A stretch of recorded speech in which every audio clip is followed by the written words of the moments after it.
to saboda haka nan lafazin fasabaru ka jami layi duk wanda yake da manufa a lahirance a addini yake da manufa yana so ya samu ci gaba a wurin Allah ya samu aljanna to don wani ya bata mere akan hanyar aljannan nan ba zai fasa ba.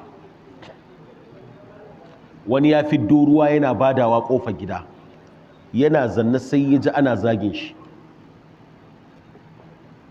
Wasu mata suna cewa wai dan yana ba mutane ruwan banza zai zo riƙe mutane waye sai ya fushi ya hana ya sa aka cire famfam.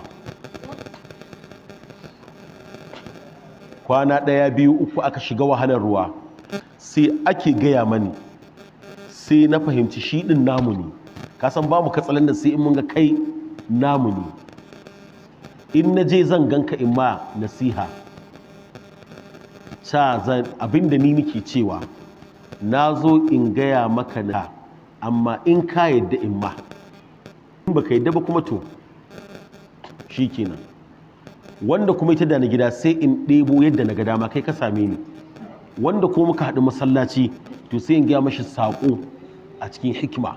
Na je na same shi na ce to na zo yi ma wata nasiha ce amma sai in ka yadda. Ya ce bismillah. Sai na gaya mashi wannan alkhairin da yake na badarwa. Na ce duk duniya shayar da ruwa yana daga cikin abin da Allah ta'ala da manzansa suke so. Ne mai wa'azi na ce annabi ya ce man saƙa mu'minan ala zami'in saƙahu Allahu min rahiqil maktum. Duk wanda ya shayar da mumini akan ruwa da yake jin kishirwa ya shayar da shi Allah zai shayar da shi ruwa na aljanna. Ya ce malam wallahi zan mai da kan famfo biyu